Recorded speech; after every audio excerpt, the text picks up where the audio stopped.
Guys, me and Ron, what's up with you?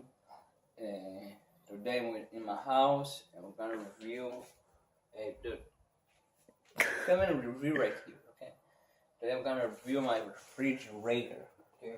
This is a refrigerator from the Sharp company. Take a picture of that. It's called a hybrid cooling system, okay?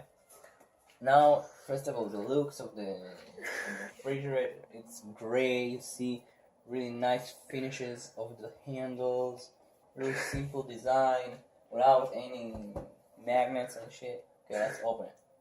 Let's start with the fridge, Freezer.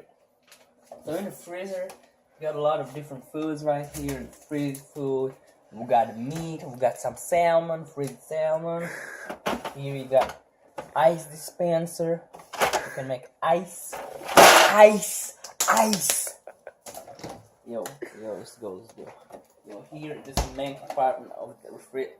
What's up, Mom? It's my mom. Yo, Mom. Yo, Mom.